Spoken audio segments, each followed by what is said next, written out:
I'm George Young. I play Dr. Victor Cannerts, and my role, I mean, what's the challenge is I have to make it as real as possible. This whole show, I mean, I'm sure you've heard from everyone, it's all based on science facts, not science fiction. And to get to that point of making it as real as possible, for people to actually feel like this could happen to you, because it can, we've had so much research with the CDC, with emergency services in general, within Atlanta and without, and that includes my role, that includes my character. I'm researching the virus, my character, within the contained area, trying to find what's ground zero or patient zero, and ultimately try and find a cure. And that'd be best case scenario.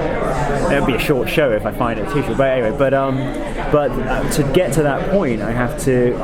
There's so much chats with the CDC members and getting a sort of like epidemic viral outbreak 101 basically to make sure it's authentic, what I'm saying, and make sure it's believable. It's a whole lot of medical speak for me. I mean, you'll see in the first episode, if you haven't seen it yet, that's kind of where I'm going in the first episode, just telling the audience, kind of pushing that exposition, getting the story across as to what the virus is about, and making sure this is something real. I've heard this on something similar on the news before, and now this can happen. Oh yeah, what would happen if it hits the US to this degree? They cordon off a whole area of Atlanta. What kind of emotional toll do you think it's going to play after the pilots? There's death, and it's not a pleasant death. Yeah, exactly. I mean, you even see that in the teaser. I mean, and it's not a pleasant death at all. And what's scarier is that we chatted to the CDC and stuff. Is this something that can actually happen? If a virus of this strain can be, if it mutates to this degree, can it affect you in this way? And it can, in this sort of that quickly as well.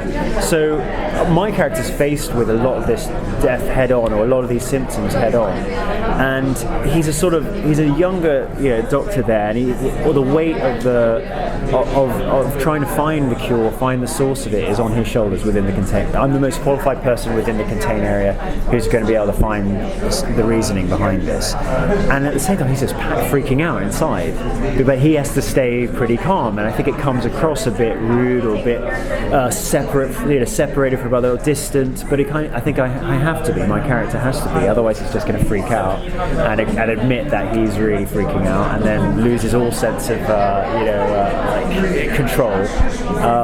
So it's a very stressful situation for Dr. Cannerts. I feel like that's also sort of what sets this show apart. Like, we live in an age where there's so many post-apocalyptic type stories. Exactly. But when you look at TV, it's The Walking Dead is zombies, The Strain is vampires.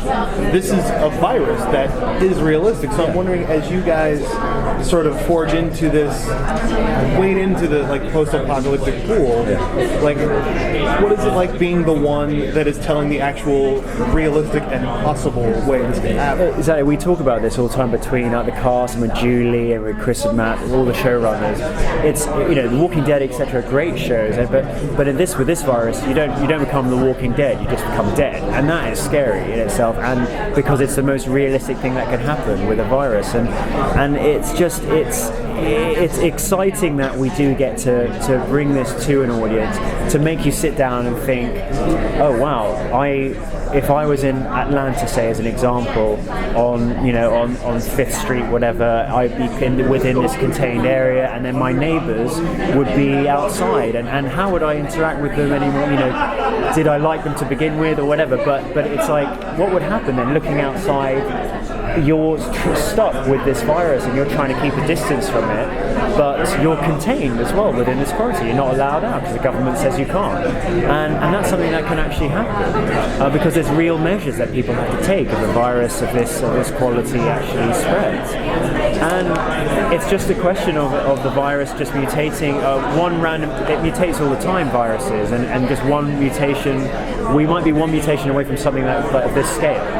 And I think it's exciting and also a good thing that we pose this to the audience. We pose this question. And I also love the fact that it's not just the virus that spreads, it's the news about the virus, how we all disseminate the virus, things going viral. It's all part of that analogy. And I like the fact that it's got that parallel, and you'll see it from the get-go, really, from the first episode.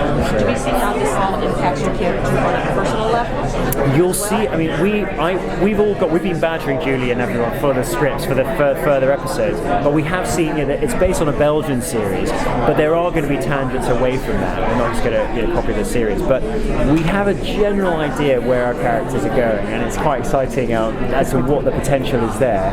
And you'll see in the first episode a lot of seeds are planted, and what seeds grow, and to stick with that seed analogy, you'll see. But it is very exciting how we all develop throughout, and I just want to keep it. I want you to watch it and just find out from there. Cool. Yeah.